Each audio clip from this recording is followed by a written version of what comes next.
The Samsung Galaxy S20 Fan Edition is looking great. So what's up guys, and welcome back to our channel. In this video we're gonna talk about the latest leaks of the exciting flagship, that is the Galaxy S20 Fan Edition, and also some of the latest news about the upcoming phones. So without wasting time, let's hop into the video.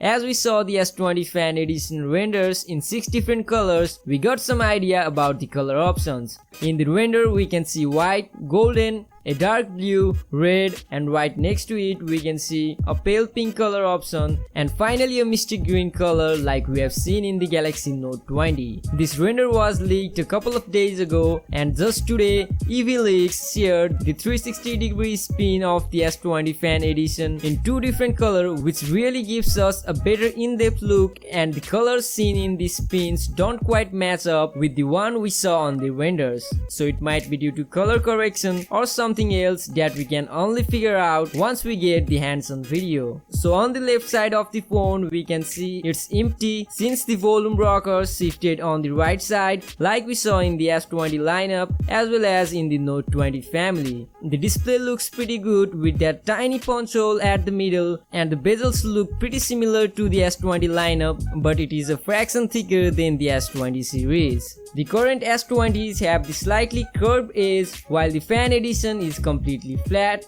and according to rumor it has 6.4 to 6.5 inch Super AMOLED display with 120Hz refresh rate.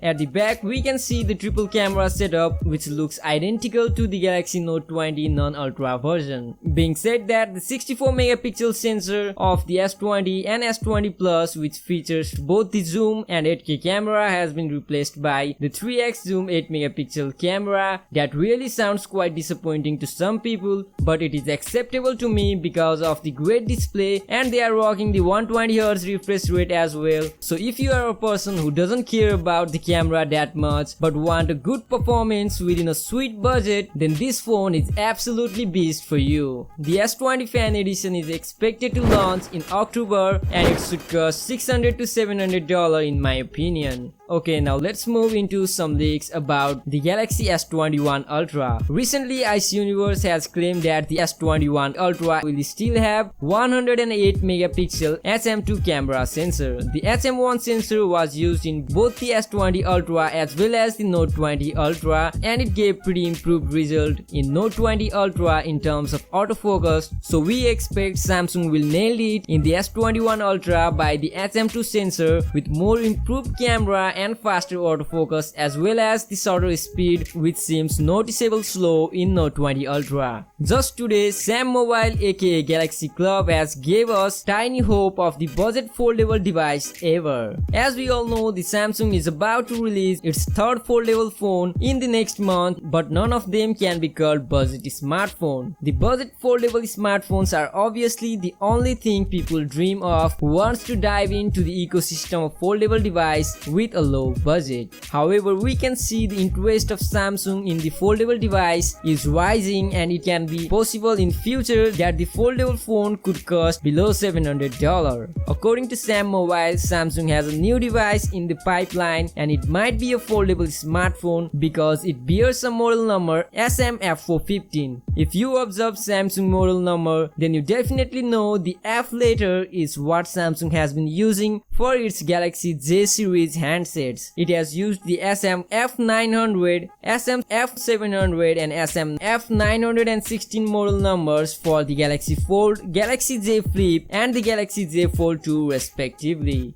So it seems like Samsung will lower some specs to make a budget foldable smartphone ever. So let me know your thoughts about the S20 Fan Edition, S21 lineup and the budget foldable smartphone in the comment section below, and consider subscribing for the latest tech updates.